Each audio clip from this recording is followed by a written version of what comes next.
తెలుగువారి number 1 choice Telugu matrimony.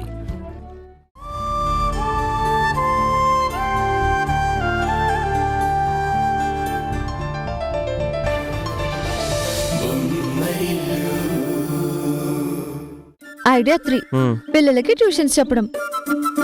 ఇంకా ఏ కాలంలో ఉన్నావు ఉషా?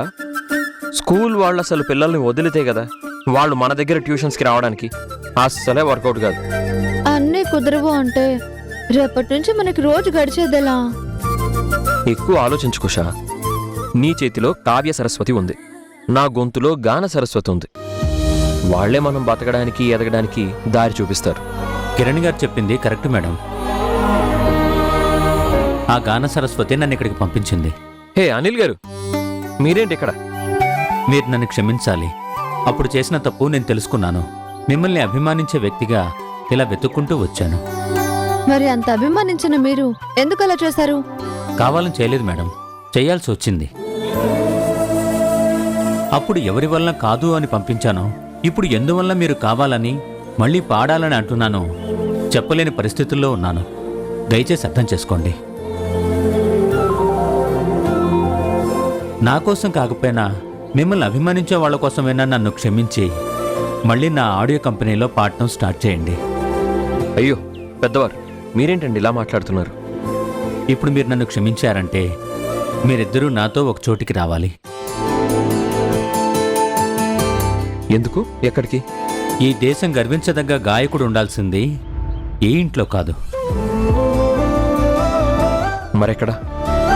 చూపిస్తాను రండి.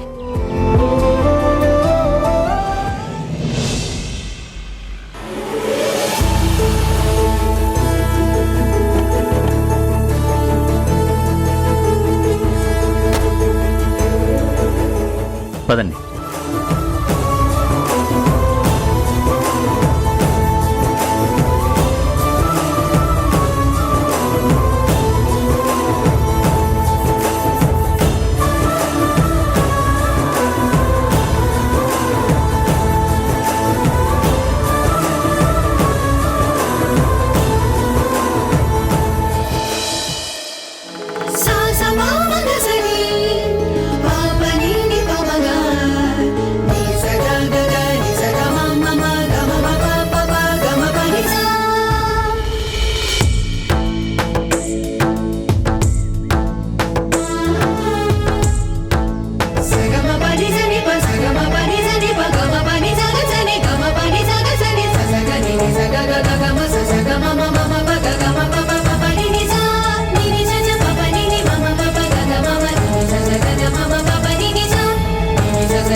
ఇది మీ ఇల్లా?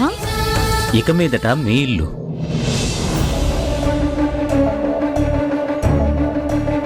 ముంబై నుంచి చెన్నై నుంచి సాంగ్స్ పాడడానికి సింగర్స్ వచ్చేవాళ్ళు, లేదంటే మ్యూజిక్ డైరెక్టర్స్ వచ్చేవాళ్ళు. వాళ్ళు ఉండడానికి గెస్ట్ హౌస్గా ఉపయోగపడేది. సంవత్సరం నుంచి తెలుగు వాళ్ళనే ఎంకరేజ్ చేస్తూ వచ్చాను కాబట్టి ఇక ఈ గెస్ట్ హౌస్తో నాకు అవసరం లేదు. అయితే ఇప్పుడు మీదవుతుంది. ఇక నుంచి ఈ ఇల్లు మీదే అనుకోండి. కొన్నాళ్ళు పోతే మీ పేరునే రిజిస్ట్రేషన్ చేయిస్తాను. సారీ అనిల్ గారు, ఇదంతా ఎందుకో నాకు అర్థం కావడం లేదు. ఇదిగోండి, నేనేది ఊరికే తీసుకోండి. ఈ ప్రపంచంలో ఎవరు ఏది ఎవరికి ఊరికే ఇవ్వరు కిరణ్ గారు. మీరు నా ఆల్బమ్స్లో పాడండి, మీకు ఇచ్చే రెమ్యునరేషన్లో ఎవ్రీ మంత్ ఈఎంఐ లాగా కట్ చేసుకుంటాను.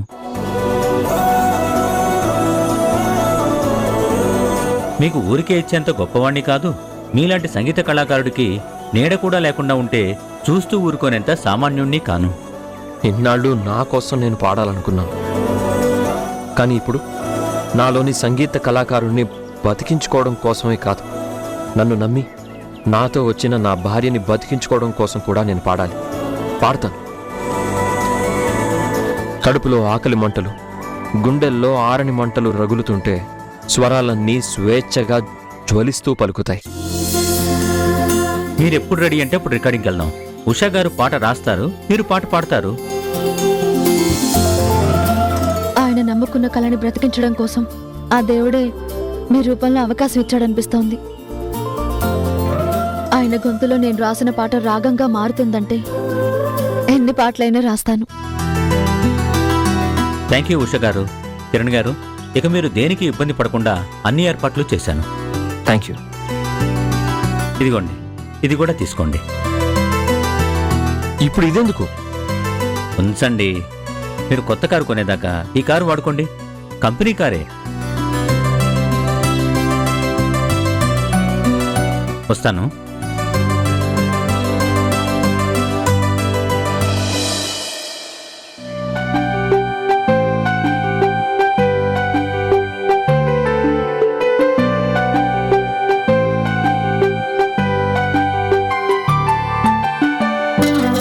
ఏంటి అలా చూస్తున్నావు?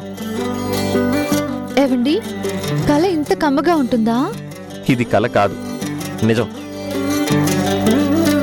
నిజమని నమ్మడానికి నేనేం చేయాలి? ఏంటండి ఇలాగిల్లారు? ఇప్పుడు నిజం అని నమ్ముతావా? ఇది పచ్చి నిజం.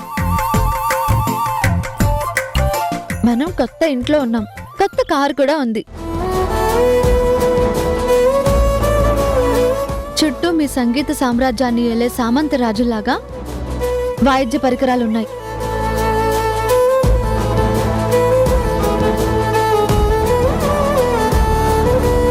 మీ కంఠంలో గానామృతం ఉంది, నా కలంలో సాహిత్యం ఉంది.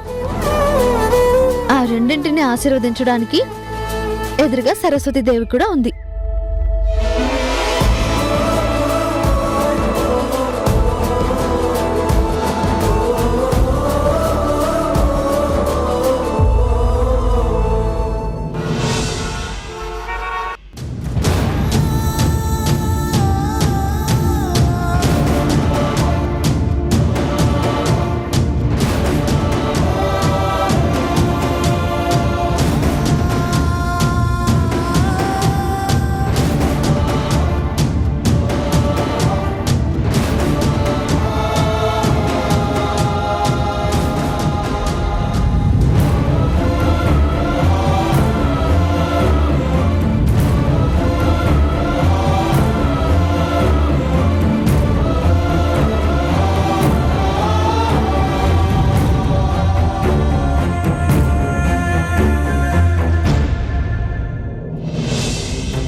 దేవుడు మనకొక రూపాన్నిస్తాడు. ఆ రూపం ఆత్మ సౌందర్యం వల్ల ఇంకాస్త తేజస్సుని సంపాదించుకుంటుంది. ఎప్పుడైతే బుద్ధి వక్రంగా మారుతుందో, సహజమైన స్త్రీ హృదయంలోని మార్ధవాన్ని పక్కన పెడుతుందో, అప్పుడు ప్రకృతి కూడా వ్యతిరేకంగా మారుతుంది. దేవుడిచ్చిన రూపాన్ని వికృతంగా మార్చేస్తుంది. మనిషికున్న ఆత్మ సౌందర్యమే బాహ్య సౌందర్యాన్ని రెట్టింపు చేస్తుంది. ఇక నుంచైనా ఈ కొత్త రూపంలో కొత్త జీవితం ప్రారంభించమని నిషాకి దేవుడు మరొక అవకాశమిచ్చాడు.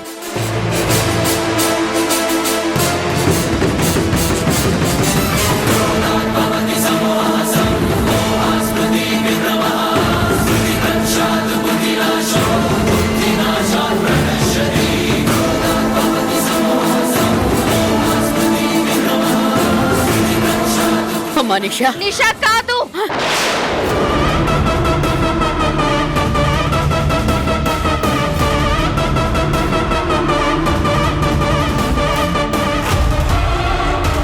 డాక్టర్ గారు, నిషా బతికే ఉందని గాని ప్రమాదంలో రూపం మారిపోయిందని గాని మీరెక్కడా చెప్పకూడదు. మీరు మా హాస్పిటల్కి కోట్ల రూపాయల్లో డొనేషన్ ఇచ్చారు. ఈ రహస్యం ఎప్పటికీ మాతోనే ఉంటుంది. నర్స్,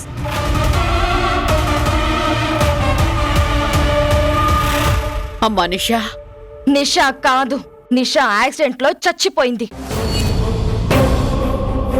ఆ అధ్యాయం అంతటితో ముగిసిపోయింది. మాకు నువ్వు కావాలి కదా, నాకు కిరణ్ కావాలి. అందుకు మేమేం చెయ్యాలి? మీ కూతుర్ని మీరు త్యాగం చెయ్యాలి. నిషాని పూర్తిగా మర్చిపోవాలి.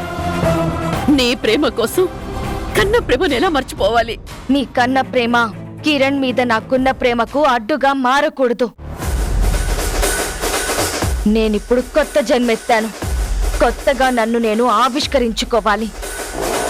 నా ప్రవర్తన, నా సంస్కారం, నా తెలివితేటలు అన్నీ కొత్త రూపం దాల్చబోతున్నాయి. నిషా జీవితంలో మొదటి అధ్యాయం ఆ రూపంతో పాటే కనుమరుగైపోవాలి. కొత్త రూపంతో, కొత్త పరిచయంతో కిరణ్ జీవితంలో కొత్తగా అడుగు పెడతాను. కొత్త అధ్యాయం మొదలు పెడతాను. అమ్మా నిషా, ఆ పేరు నా పేరు కాదు. ఈ జన్మలో నా పేరు నిషా కాదు. నాకు నేనే నామకరణం చేసుకుంటున్నాను. నా పేరు పల్లవి. పల్లవి, పల్లవి, పల్లవి, పల్లవి. ప్రతి పాటలోనూ ముందు పలకాల్సింది పల్లవి. ఉషాని దూరం చేసి కిరణ్ కి దగ్గరై పల్లవి పాదాల దగ్గర కిరణ్ ని చరణంగా మార్చుకుంటాను.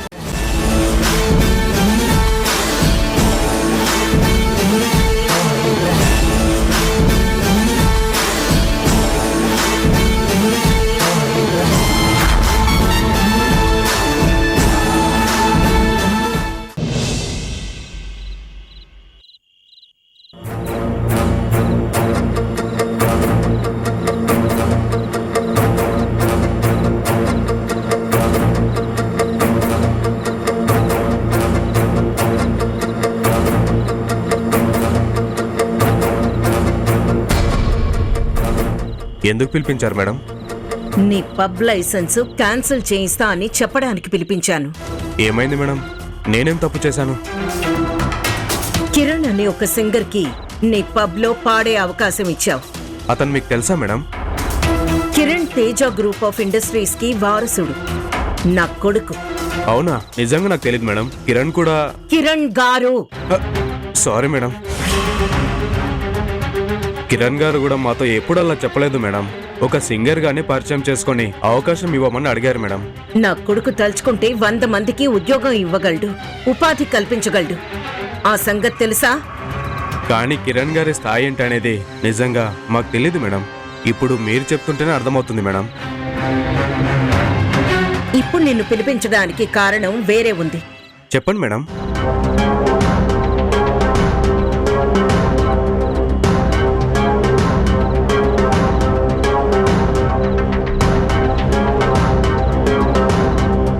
వెంటనే మీ పబ్లో మీరిచ్చిన ఉద్యోగం నుండి కిరణ్ ని తీసేయాలి. నేను చెప్పిన మల్టీనేషనల్ కంపెనీలో మీరిప్పించినట్టుగా ఓ జనరల్ మేనేజర్ ఉద్యోగం ఇప్పించాలి. ఇప్పుడు మీకు నాకు ఆ శ్రమ కూడా అక్కర్లేదు మేడం. ఎందుకు? కిరణ్ గారు పొద్దున్నే జాబ్కి రిజైన్ చేసి వెళ్ళిపోయారు మేడం. వాట్? అవును మేడం. ఇక నుంచి పబ్లో పాడనని చెప్పి వెళ్ళిపోయారు మేడం. కారణం? చెప్పలేదు మేడం. వేరే చోట పాడే అవకాశం వచ్చిందా? తెలియదు మేడం. ఏదైనా ఫారిన్ కంట్రీకి వెళ్ళిపోతున్నాడా? కిరణ్ గారు మొదటి నుంచి ఎంత అవసరమో అంతే మాట్లాడేవారు మేడం. ఏ విషయమైనా మాతో చర్చించరు మేడం. మా దగ్గర చేరినప్పటి నుంచి అలాగే మెయింటైన్ చేస్తూ వచ్చారు మేడం. ఇప్పుడు సార్ ఎక్కడ ఉద్యోగంలో చేరింది తెలీదు మేడం. ఎక్కడ ఉంటున్నారో కూడా తెలీదు మేడం. మా కారు డ్రైవర్కి మాత్రమే తెలుసు. ఎప్పుడూ పికప్ డ్రాప్ చేస్తుంటాడు కాబట్టి. సరే, మళ్ళీ ఎక్కడ అవకాశం దొరకలేదని మీ దగ్గర పాడతానని వస్తే నాకు వెంటనే ఇన్ఫర్మేషన్ ఇవ్వాలి. అదే కాదు, కిరణ్ గురించి ఏ వివరాలు తెలిసినా మీకు వెంటనే చెప్పేస్తాను మేడం. వస్తాను మేడం.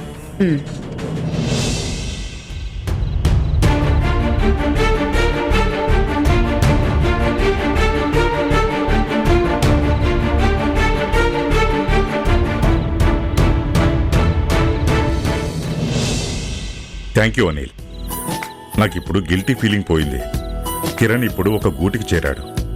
ఆర్థికపరమైన సమస్యలు లేకుండా చేశావు. నా కొడుకు కోడలికి ఏ ఇబ్బంది రాకుండా ఉండాలంటే నేను ఎంత డబ్బైనా ఖర్చు పెట్టడానికి సిద్ధంగా ఉన్నాను. కానీ తీసుకోవడానికి నేను సిద్ధంగా లేను సార్.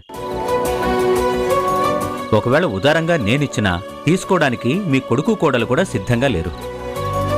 నేను చేసిన పాపాన్ని నేనే కడిగేసుకోవడానికి చేసిన ప్రయత్నం ఇది. ఇందులో ప్రతి సహాయం నా నుంచే వాళ్ళకు అందాలి, లేదంటే నా మనస్సాక్షి ఒప్పుకోదు. సరే, మీరంతా సహాయాన్ని వెనక్కి నెట్టి వ్యక్తిత్వాన్ని ముందుకు నిలబెడితే నేను మాత్రం ఏం చేయగలను? మీ వ్యక్తిత్వాన్ని గౌరవించడం తప్ప. మీరు చేయగలిగిన సహాయం ఏదైనా ఉంటే అది ఆ శంకర్ నుంచి నా కంపెనీకి కానీ నా కుటుంబానికి కానీ ఎలాంటి సమస్య రాకుండా చేయండి చాలు. అది నాకు వదిలేసే. శంకర్ నుంచి నీకు ఎలాంటి సమస్య రాకుండా నేను చూసుకుంటాను. నాకు కావాల్సింది అదే సార్. నా కొడుకు పాడాలి. బంగారు పంజరంలోంచి బయటపడి స్వేచ్ఛగా బయట ప్రపంచంలోకి ప్రయాణం చేస్తున్న కోయిల గొంతులా వాడి గొంతు ఈ ప్రపంచమంతా వినాలి. తప్పకుండా సార్. ఏ ఆంక్షలు వాడికి ఉండకూడదు, ఏ సమస్యలు వాడి దగ్గరికి రాకూడదు. అలాగే సార్. ఉంటాను.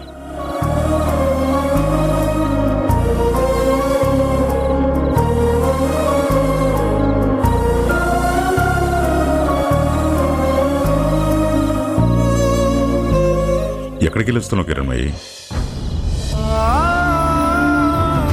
శూన్యంలోంచి మీ సుపుత్రుడి గురించి తెలుసుకొని వస్తున్నాను. ఏం తెలిసింది? పబ్లో పాడటం మానేశాడంట. అక్కడ కూడా ఉద్యోగం నుంచి తీయించి వాళ్ళని బతకుండా చేయాలనుకుంటున్నావా? నిజం చెప్పాలంటే అక్కడ పాడే ఉద్యోగం నుండి తీయించాలనే అనుకున్నాను. నువ్వు అనుకోకపోతే ఆశ్చర్యం, అనుకుంటే అందులో వింతేముంది?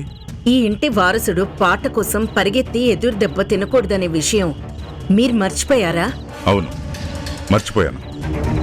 కట్టుబట్టలతో వెళ్ళినవాడు, ఆస్తిలో వాటాడకుండా వెళ్ళినవాడు, మనం ఇచ్చిన చదువుని, మన కుటుంబానికున్న పేరుని వాడుకోకుండా దేవుడిచ్చిన కంఠాన్ని వాడుకోవాలి అనుకున్నాడు. అది వాడి జీవనాధారం. ఆ ఆధారాన్ని కూడా పోగొట్టి మన వారసుడు తిండి కోసం, బట్ట కోసం, గూడు కోసం కష్టపడడం ఇష్టం లేక నేను గతాన్ని మర్చిపోయాను. దాని బదులు వాణ్ణి ఒప్పించి వెనక్కి రప్పించుంటే సంతోషించేదాన్ని. నీ అహాన్ని చల్లార్చడానికి నా కోడలు ఆత్మగౌరవాన్ని పణంగా పెట్టలేను. మీరు అహం అనుకుంటున్నారు, నేను అమ్మదనం అనుకుంటున్నాను. అమ్మదనంలో కమ్మదనం ఉంటుంది, కాఠిన్యం ఉండదు. నేను పైకి మీకు అలా కనిపిస్తున్నానేమో, కానీ లోపల ఎంత కృంగిపోతున్నానో మీకు అర్థం కాదు. మనం పైకి ఎలా ఉంటామో లోపల కూడా అలాగే ఉండాలి. లోపల ఎలా ఉంటామో పైకి అలాగే కనబడాలి. మన బిడ్డల దగ్గర మనకు ఆత్మవంచన ఎందుకు, అహంభావం ఎందుకు? నా గురించి వదిలేయండి. మరింక దేని గురించి మాట్లాడుకుందాం? అదే, మీకేమైనా తెలుసా? ఏ విషయం? మీ సుపుత్రుడు అక్కడ ఉద్యోగం మానేసి ఏం చేయాలనుకుంటున్నట్ట? అది నీకెందుకు? నాకు అవసరం లేదా? ఇంట్లో నుంచి వెళ్ళగొట్టిన దానివి వాడు ఎక్కడికి వెళితే నీకెందుకు, ఎలా బ్రతికితే నీకెందుకు? అయితే మీకు అవసరం లేదా? లేదు. వాడు కష్టాలు పడటం మీరు భరించగలరా? అది నా సొంత విషయం. నా మీద కోపంతో వాడే ఫారిన్ కంట్రీకి వెళ్ళిపోయినా పర్వాలేదా? పర్వాలేదు. ఒకవేళ వాడి ఫారెన్ వెళ్ళిపోతే అక్కడ నీ పరపతి పనిచేయదు. నువ్వు ఉద్యోగం నుంచి తీసేయమంటే ఎవ్వరూ నీ మాట వినరు. మీరు నన్ను ఎగతాళి చేస్తున్నారా? లేదు, నా గుండె మంటని వెళ్ళగక్కుతున్నారు. నువ్వే భయపడకు.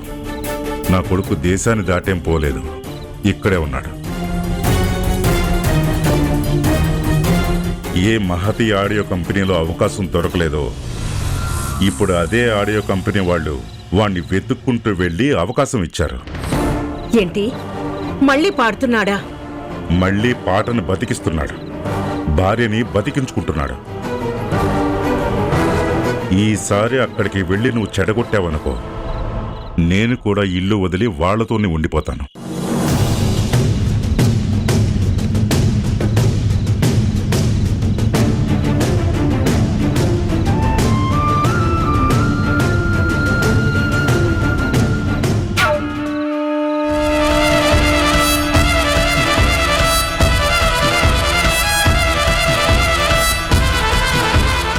హలో డాడీ, నీకో విషయం తెలుసా? చెప్పమ్మా. కిరణ్ మళ్ళీ మహితి ఆడియోలో పాడుతున్నాడంట. నా కూతురు ఆనందానికి అడ్డుపడితే ఊరుకోలేను. త్వరగా ఏదో ఒకటి చేయండి. ఓకేమ్మా.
లేచారా?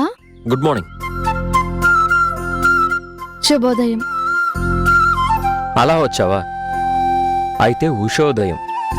కిరణం ఉంటేనే ఉష. ఈ ఉష కోసమే కిరణం దిగొస్తుంది. ఉదయమే కవిత్వం వస్తుంది మీకు. నీతో కాపురం చేసిన అనుభవం కొత్త అనుభూతుల్ని కలిగిస్తుంది. మీరిలా మాట్లాడుతుంటే నిజంగా నాలో భావావేశం పొంగి భావుకత్వం పుట్టుకొచ్చి కవిత్వం రాయాలన్న స్ఫూర్తి కలుగుతోంది. నువ్వు నా జీవితంలోకి వచ్చాక అది సాధారణమైన విషయమే కదా అనుకున్నాను. చాలామంది ప్రేమించిన వాళ్ళనే పెళ్లి చేసుకుంటారు అనుకున్నాను. కానీ పెళ్లికి అర్థం తెలిసింది మాత్రం మా ఇంట్లో నుంచి బయటకు అడుగుపెట్టినప్పుడే. ఏం జరిగింది? ఏం జరుగుతుంది? నాకు తెలియాలి. తెలిసి తీరాలి. ఉషా, ఇంట్లో మనం ఇద్దరమే కదా ఉన్నాం. అవును. మరి గొంతు ఎవరిది? ఏమో